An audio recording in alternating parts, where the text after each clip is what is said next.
Si Marco at Liza ay mag-asawa na parehong nagtatrabaho. Pero lagi silang nauubusan ng pera kahit may sweldo. Araw-araw pa ulit-ulit ang reklamo.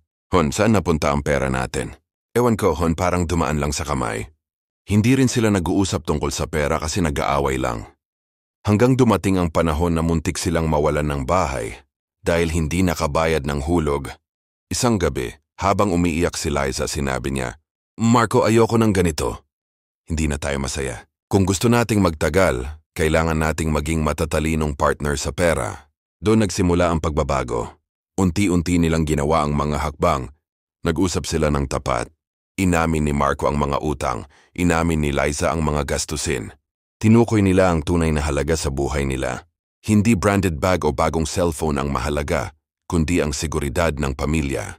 Nagtayo sila ng budget at emergency fund. Kahit maliit lang, pinilit nila magtabi bawat buwan. Natuto silang mag-invest. Sa simula maliit lang, pero dahan-dahan lumaki. Akala nila sapat na iyon, pero isang araw, nagkasakit si Marco at kailangan ng malaking gastos sa ospital. Akala ni Liza babalik na sila sa umpisa. Pero doon lumabas ang twist, handa na pala sila. Dahil sa ipon, insurance at disiplina na ginawa nila, hindi sila nalugmok. Habang nakahiga si Marco, hawak ang kamay ni Liza, ngumiti siya. Hon, buti na lang hindi tayo sumuko. Kung dati ito nangyari, baka hiwalay na tayo sa stress. Pero ngayon, mas lalo tayong naging matatag. Ang kwento ni na Marco at Liza ay patunay na ang pera ay hindi dapat sirain ang relasyon. Dapat itong maging pundasyon ng mas matibay na samahan.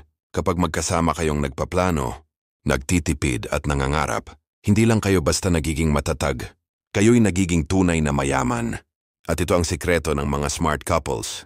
Kung gusto ninyong matutunan kung paano sabay ninyong haharapin ang pera, paano palalakihin ang ipon, at paano titibay ang inyong pagsasama, basahin ninyo ang librong ito, Smart Couples Finish Rich ni David Bach.